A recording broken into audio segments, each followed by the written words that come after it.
Miguel sa mga mariing inaalagaan sa bahay ampunan na ito sa San Andres, Maynila dahil sa kanyang kapansanan. Ang 8 taong gulang na bata ay may visual and hearing impairment at cerebral palsy. Kaya naman malaki na lang ang pasasalamat ng organisasyon sa tulong na naipamahagi ng PCSO. Mahal po ang signature hindi kung sapan po ng mahirap po i-raise. Kaya thank you po PCSO sa inyong tulong sa amin.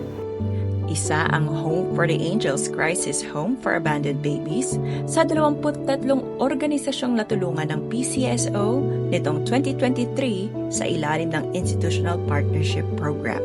Dito pinalalakas o pinatitibay ang kakayahan ng mga institusyon o ahensya na tumulong sa mga mahihirap, partikular sa mga pangangailangang medikal.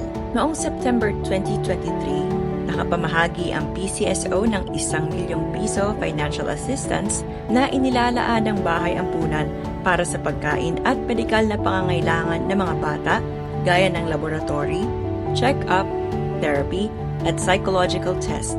Ito ang pangalawang pinakamalaking naibahagi sa ilalim ng IPP, sunod sa Cebu City Government na nakatanggap ng 10 milyong piso.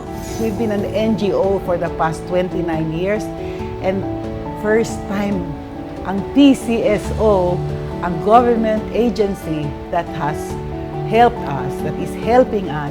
And I'd like to give special thanks to your General Manager, Mel Robles, who has been also our frequent sponsor here as a private citizen even long time ago, and he knows what this mission is all about.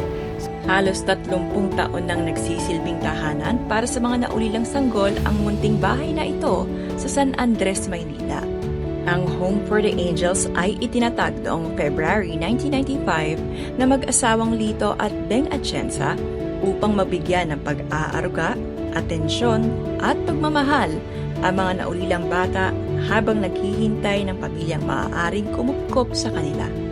Higit 800 sanggol na ang nailigtas, naalagaan at naipaampon ng Home for the Angels simula 1995. Patuloy na nananawagan ang bahay ampunan para sa karagdagang tulong upang maipagpatuloy ang pagkupkop at pagtulong sa mga ulila. Dito po sa Home for the Angels, ramdam na ramdam namin ang PCSO na hindi umuurong sa pagtulong. Maraming salamat po. Thank you, PCSO!